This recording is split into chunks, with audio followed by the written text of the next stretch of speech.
शहरामध्ये रस्त्याच्या मधोमध तब्बल 157 विजेचे पोल तर 17 रोहित आहेत, ज्यामुळं अपघाताच्या घटना वारंवार घडल्या आहेत.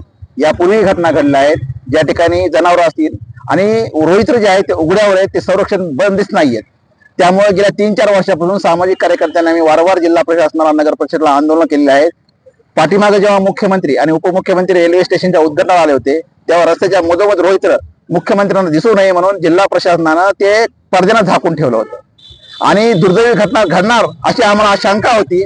त्यानंतर 3-4 दिवसापूर्वी जी घटना घडली की निष्पाप परवेज नावाचा 15 वर्षाचा मुलगा त्या विजेच्या शॉकनं मृत्युमुखी पडला आणि त्या ठिकाणी संबंधित नातेवाईकांनी लोकप्रतिनिधी मागणी केली एसपींना की संबंधित महावितरण आणि हायटेक कंपनीच्या हलगर्जीपणामुळे याचा मृत्यू झालेला आहे, संबंधितावर मनुष्यवधाचा गुन्हा दाखल करण्यात यावा. एसपीने त्यांना आश्वासन दिलं होतं, मात्र 24 तास उलटूनही ते आश्वासन पूर्ण न केल्यामुळं संतप्त नातेवाईकांनी आणि लोकप्रतिनिधींनी जेव्हा रास्ता रोको आंदोलन केलं तेव्हा त्याच आंदोलकावर गुन्हे दाखल पोलीस प्रशासनानं केले. म्हणजे एकत्रित बीड जिल्ह्यामध्ये आंदोलन करायचे का नाही करायचे हा खरा प्रश्न आहे.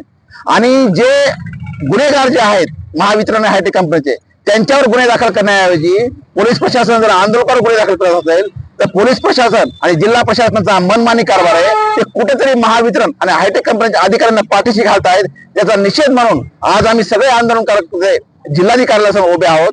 आम्ही या ठिकाणी परवेजला श्रद्धांजली अर्पण करून या ठिकाणी एक हाक देत आहोत प्रशासनाला, आता तरी जागे व्हा, अन्यथा भविष्य काळामध्ये बीड जिल्ह्यातील सर्व आंदोलक रस्त्यावर उतरून मोठी लढाई लढतील.